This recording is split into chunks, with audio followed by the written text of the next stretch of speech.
And you wire it up here. Make your wire a little wider than the width of the canvas here, so it'll have some slack in it. And you fold it up here, loop it through your eye hook like that. Give it one firm twist here.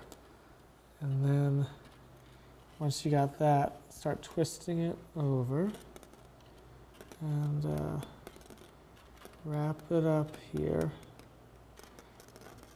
And give it a few inches, certainly.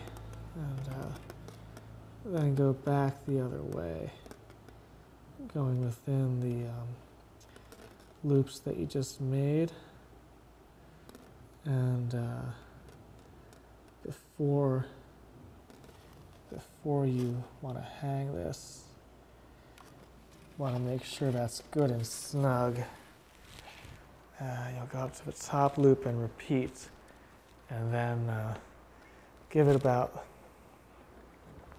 slack like this here, so that it's not taut, or you'll never actually get on your hook on the wall.